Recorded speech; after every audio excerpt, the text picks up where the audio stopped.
Anda masih bersama Kompas Petang, Saudara. Komisi Pemberantasan Korupsi menyerahkan kasus hukum dugaan suap yang menyeret nama Kepala Basarnas sebagai tersangka. KPK mengakui kesalahan dalam penetapan tersangka Kepala Basarnas. Peradilan militer tentunya khusus anggota militer. Peradilan umum tentunya untuk sipil. Nah, ketika ada melibatkan militer, maka sipil harus menyerahkan kepada militer. Di sini ada kekeliruan kehilafan dari tim kami yang melakukan penangkapan. Oleh karena itu kami dalam rapat tadi sudah menyampaikan pada teman-teman TNI, kiranya dapat disampaikan kepada Panglima TNI dan jajaran TNI. Atas kehilafan ini kami mohon dapat dimaafkan, dan ke depan kami akan berupaya kerjasama yang baik antara TNI dengan KPK dan aparat penegak hukum yang lain. Sebenarnya bagaimana proses penetapan tersangka jika dalam suatu kasus terdapat tersangka sipil dan militer? Kami diskusikan hal ini bersama dengan mantan Komisioner Komisi Pemberantasan Korupsi Saud Situmorang dan anggota Komisi 3 DPR RI dari fraksi PDI Perjuangan Trimedia Panjaitan. Pak Saud, selamat sore, apa kabar? Selamat sore, Mas. Saya mulai ke Pak Saud dulu. Pak Saud, sudah diakui oleh KPK, Pak Yohanes Sanak bilang kami dari para penyidik khilaf, alfa. Menurut Anda, apa yang salah di balik ini semua?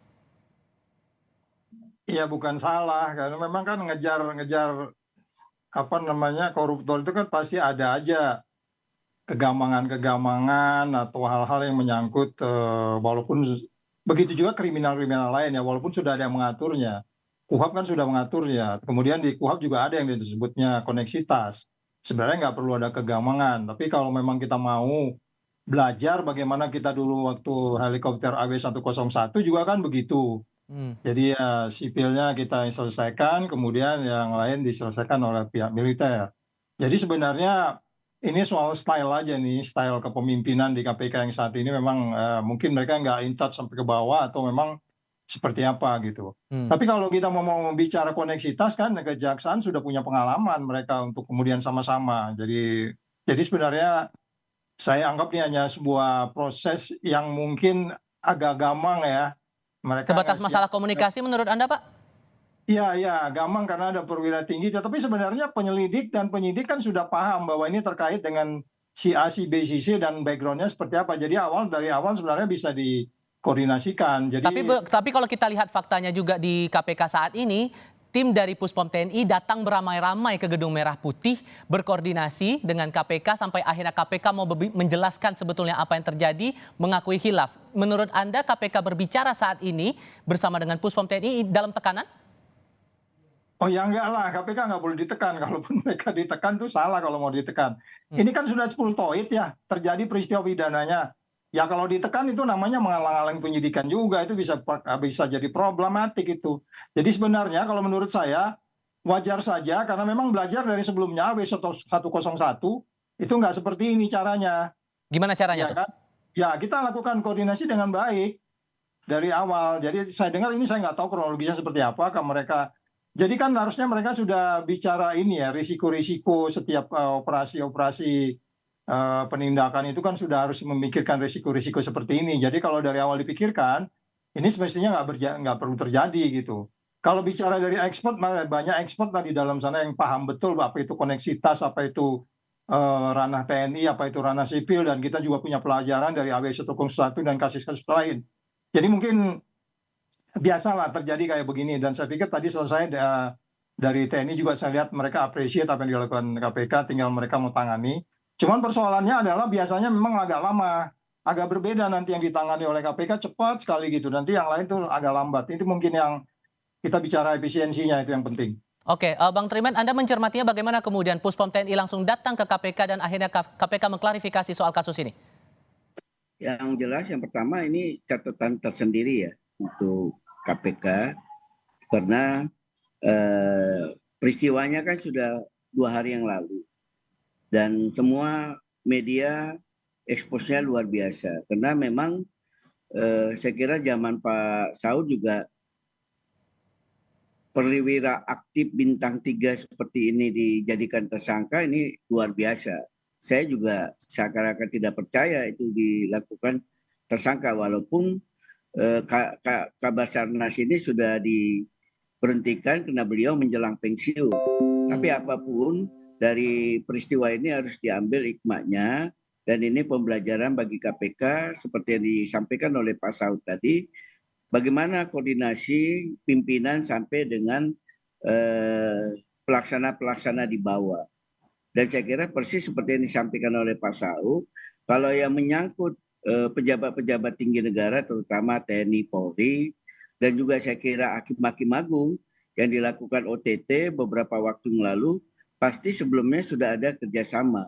Tapi kalau kemudian kita lihat ekspos yang berlangsung saat ini, Anda merasa bahwa ada tekanan sampai akhirnya KPK mau menjelaskan ini semua bersama dengan Puspom TNI? Kan sebentar Mas, nanti Pak Saud bisa lebih detail lagi menjelaskan. Kalau OTT itu bukan pekerjaan 1 hari 2 hari, itu pekerjaan bulanan. Dan tentu KPK juga sudah mengetahui ini arahnya sampai ke nomor 1 atau second layer atau di tengah-tengah aja nih ininya.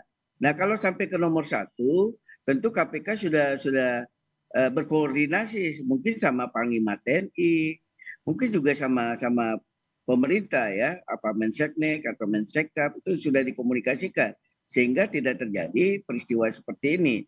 Nah, ketiga, kalau memang terjadi ada kekeliruan, itu yang melakukan kekeliruan itu di bawah itu harus diberikan saksi juga. Karena apapun institusi TNI sudah dicemarkan dengan penetapan tersangka Kabasarnas 2021-2023 ini. Saya kira itu catatan-catatan yang bisa kita ambil hikmahnya. Tentu kita berharap ke depan tidak terjadi lagi peristiwa-peristiwa seperti ini, apalagi menyangkut institusi negara seperti TNI Polri. Oke. Begitu Mas. Oke, sekali lagi saya tanyakan dan butuh penegasan dan perspektif Anda juga, Bang Trimat. Dengan konferensi pers yang berlangsung tadi, penyampaian KPK tadi bahwa ada kekhilafan, Anda merasa bahwa pernyataan KPK ini ada tekanan? Saya kira enggak ya, dan itu sikap legowo KPK mungkin bahwa ada kekeliruan di antara terhadap apa yang mereka lakukan, bukan kepada tekanan yang dilakukan oleh pejabat militer. Saya kira enggak. Dan KPK juga Pak Saud mungkin mengerti tidak akan pernah bisa ditekan oleh siapapun, even ditekan oleh presiden. Dengan pengakuan khilaf dari KPK ini, Pak Saud, Anda merasa bahwa status tersangka terhadap Kabasarnas ini langsung gugur atau ya tetap saja bisa dilanjutkan? Iya, peristiwa pidananya itu sudah terjadi. Seperti Trimet tadi katakan, namanya Lai Trimet bilang tadi bahwa OTT itu atau surat masyarakat itu selalu berawal peristiwa pidananya sudah terjadi. Karena kita nggak pernah cari-cari kesalahan orang. Makanya kalau ada orang bilang OTT nggak perlu, itu dia nggak paham itu. Karena peristiwa pidananya sudah terjadi, kemudian didalemin. Setelah didalemin, kejadian lagi. Jadi seperti kata Lai Trimet tadi, itu sebenarnya udah clear itu. Siapa yang berbuat apa dan peranannya. Setelah kemudian dicari-cari, pendalaman, penyelidikan, dilakukan lagi. Peristiwanya terjadi lagi. Jadi kalau ditanya, tadi pertanyaannya adalah, apa kekhilafannya? Bisa jadi kekhilafannya pertama mereka miss karena katanya udah pensiun padahal belum. Ya bisa jadi mungkin itu missnya di situ. Mungkin ada surat yang berbeda atau ada surat yang berlaku gimana kita nggak tahu. Itu mungkin bisa jadi. Kedua yang intinya dari formil materinya lah ya, dari materialnya itu, dari formilnya mungkin ya mereka nggak paham juga ada koneksitas sebenarnya. Karena selama ini kalau memang koneksitas yang udah prudent dan sering dilakukan itu kan oleh kejaksaan. KPK sendiri belum pernah punya pengalaman kayak begitu. Jadi selalu dibagi kerja. Tapi koordinasinya memang sangat kencang. Ibaratnya waktu kasus yang kemarin saya sebut AW101 itu kita lakukan baik di level pimpinan maupun di level lapangannya. Gitu kira-kira Mas. Jadi penegasan sekali lagi, artinya tidak serta-merta gugur status tersangkanya ini sekalipun akan dilempar kasusnya ke pihak Puspom TNI? Ya enggak, peristiwa pidananya udah terjadi, nggak boleh. Tapi jadi bagaimana prosedurnya kalau begitu? Berarti kan ini kan sebagian sudah dijalankan oleh KPK. Koordinasi atau melanjutkan kasus ini ke Puspom TNI bagaimana kemudian? Oh ya, mereka kan punya di sana punya penyelidik dan penyidik ya. Jadi itu mereka sudah ada yang namanya bahwa mereka sudah punya perangkat, itu sudah punya, tinggal mereka mengambil alih, ditransfer aja itu file-file dan bukti-bukti semua udah tinggal dijalanin. Dan tadi saya lihat dalam expose kan mereka mengatakan minta di check and balance, dan itu saya pikir cukup baik ya untuk citra Indonesia. Oke. KPK juga sebelumnya menyatakan sudah berkomunikasi dan berkoordinasi dengan TNI dalam penanganan kasus ini. Kemudian dari pihak Puspom TNI juga menyatakan koordinasi hanya sebatas saat gelar perkara. Hasil gelar perkara menyebutkan kasus ini naik ke penyidikan tapi tidak disebut bahwa akan ada tersangkanya begitu. Jadi yang harus betul-betul diperbaiki ini bagaimana?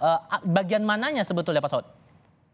Ya memang strategi penyidikan, penyelidikan, dan penuntutan itu ada macam-macam ya.